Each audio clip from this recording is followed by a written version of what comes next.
Hey guys, അപ്പം നമ്മുടെ പുതിയൊരു വീഡിയോയിലേക്ക് എല്ലാവർക്കും സ്വാഗതം. ഇന്ന് ഞാനിവിടെ ഒരു ഈസി റെസിപ്പി ആയിട്ടാണ് കേട്ടോ വന്നിട്ടുള്ളത്. നല്ല പൊടിയിട്ട് വെച്ചൊരു സാമ്പാർ.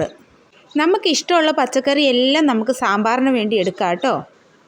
അങ്ങനെ ഞാനിവിടെ പച്ചക്കറി എല്ലാം എടുത്ത് നല്ല വൃത്തിയിൽ മുറിച്ച് കഴുകി മാറ്റി വെച്ചിട്ടുണ്ടേ. ആദ്യം തന്നെ നമുക്കൊരു കുക്കർ എടുത്തിട്ട് അതിലേക്ക് നമുക്ക് കുറച്ച് പരിപ്പ് അങ്ങിട്ട് കൊടുക്കാം. ഞാനിവിടെ ചെറുപരിപ്പാണ് കേട്ടോ എടുത്തിരിക്കുന്നത്. എനിക്ക് ഈ ചെറുപരിപ്പിൻ്റെ സാമ്പാർ വളരെ ഇഷ്ടമാണ്. അങ്ങനെ പരിപ്പെല്ലാം കഴുകി നമ്മൾ കുക്കറിലേക്ക് ഇട്ടിട്ടുണ്ട്. അതിലേക്ക് നമുക്ക് അരിഞ്ഞു വെച്ച കഷ്ണങ്ങളും കൂടെ ഇട്ട് കൊടുക്കാം. എനിക്ക് സാമ്പാറിൻ്റെ കഷ്ണങ്ങളെല്ലാം നല്ല ഉടഞ്ഞിട്ട് നല്ല കുറുകിയിരിക്കുന്ന സാമ്പാറാണ് കേട്ടോ ഇഷ്ടം. അങ്ങനെ കഷ്ണത്തിലേക്ക് കുറച്ച് മഞ്ഞൾപ്പൊടിയും ഉപ്പും കൂടെ ഇട്ടിട്ട് നമുക്ക് വെള്ളവും കൂടെ അങ്ങ് ഒഴിച്ചു കൊടുക്കാം. എത്രയാണോ സാമ്പാറിന് വെള്ളം ആവശ്യമുള്ളത് അത്രയും നമുക്ക് ഇതിലേക്ക് ഒഴിച്ചു കൊടുക്കാവേ. ചിലർക്ക് സാമ്പാറിൽ കഷ്ണങ്ങൾ ഉടഞ്ഞു പോകുന്നത് ഇഷ്ടമല്ല. അങ്ങനെ ഇഷ്ടമില്ലാത്തവർക്ക് പരിപ്പ് ആദ്യം കുക്കറിലിട്ട് ഒരു വിസിലടുപ്പിക്കുക. അതിനുശേഷം കുക്കർ തുറന്നിട്ട് നമ്മുടെ കഷ്ണങ്ങളിലിട്ട് ഒരു വിസിലും കൂടി അടിച്ചാൽ മതി കേട്ടോ. ഞാൻ പരിപ്പും കഷ്ണങ്ങളും ഇവിടെ ഒന്നിച്ചിട്ട് വെക്കുന്നത് കൊണ്ട് നമുക്ക് 2 വിസിലാകട്ടോ ഞാൻ സാമ്പാറിന് വേണ്ടി അടുപ്പിക്കാറുള്ളത്. അങ്ങനെ നമ്മുടെ കഷ്ണങ്ങളെല്ലാം ഇവിടെ വെന്ത് വന്നിട്ടുണ്ട് കേട്ടോ. നമുക്കൊരു കടച്ചക്കയും കൂടെ കിട്ടിയായിരുന്നു. ആ കടച്ചക്കയും കൂടെ ഞാൻ ഇതിലേക്ക് ഇട്ടിട്ടുണ്ട്. അതിനുശേഷം ഇതാ നല്ല വാളം പുളി ഇവിടെ പിഴിഞ്ഞു വെച്ചിട്ടുണ്ട് ഞാൻ. അങ്ങനെ നമുക്ക് ഈ പുളിവെള്ളം കൂടെ സാമ്പാറിലേക്ക് ഒഴിച്ചു കൊടുക്കാം. മെയിനായിട്ട് നമ്മൾ സാമ്പാർ പൊടി ഇട്ടാണ് കേട്ടോ സാമ്പാർ വെക്കാറ്. ഞാനിവിടെ ബ്രാഹ്മിൺസിൻ്റെ സാമ്പാർ പൊടിയാണ് കേട്ടോ എടുത്തിരിക്കുന്നത്. അങ്ങനെ സാമ്പാർ പൊടിയും കൂടെ ഞാൻ ഇട്ടിട്ട് നന്നായിട്ടൊന്ന് ഇളക്കി വെക്കുന്നുണ്ട്.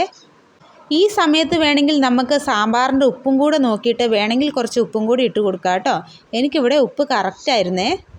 അങ്ങനെ നമ്മുടെ സാമ്പാറെല്ലാം ഇവിടെ നല്ല തിളച്ച് വന്നിട്ടുണ്ട്. ഇനി കടുക് പൊട്ടിക്കലാണ് അടുത്ത സ്റ്റെപ്പ്.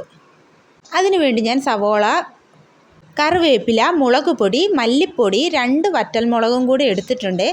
നമുക്കൊരു മൺചട്ടി അടുപ്പയിലേക്ക് വെച്ചിട്ട് അതിലേക്ക് വെളിച്ചെണ്ണ അങ്ങ് ഒഴിച്ചു കൊടുക്കാം.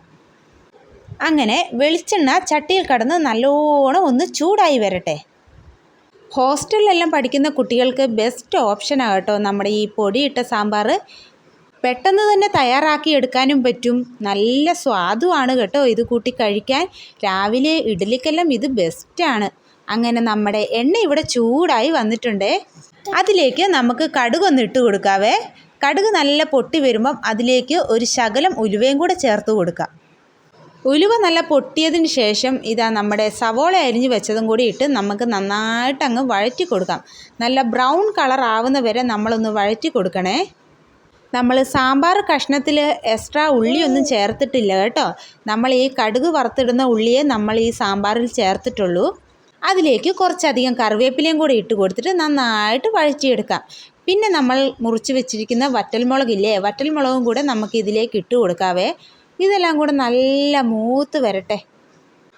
ഏകദേശം ഇതൊന്ന് മൂത്ത് വന്നിട്ടുണ്ട് കേട്ടോ. അതിലേക്ക് നമുക്ക് മുളക് പൊടിയും നമ്മുടെ മല്ലിപ്പൊടിയും കൂടി ഒന്ന് ഇട്ട് കൊടുക്കാം. പൊടികളുടെ പച്ചമണം മാറുന്നത് വരെ നമുക്കിതൊന്ന് ഇളക്കി കൊടുക്കാം കേട്ടോ.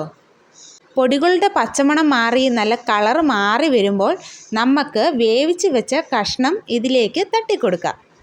നമ്മുടെ ബ്രാഹ്മിൺസിൻ്റെ പൊടി ഇട്ടത് കൊണ്ട് നമുക്ക് എക്സ്ട്രാ കായപ്പൊടിയൊന്നും സാമ്പാറിൽ ചേർക്കേണ്ട ആവശ്യമില്ല കേട്ടോ. അങ്ങനെ കഷ്ണങ്ങളെല്ലാം ഇതിലേക്ക് ഇട്ട് കൊടുത്തിട്ട് ഞാനൊന്ന് ഇളക്കുന്നുണ്ടേ. അപ്പോൾ നിങ്ങൾ തന്നെ നോക്കിക്കേ എത്ര പെട്ടെന്ന് നമ്മുടെ സാമ്പാർ ഇവിടെ റെഡിയായി എന്ന്. അപ്പം എല്ലാവരും ട്രൈ ചെയ്തൊന്ന് നോക്കണേ.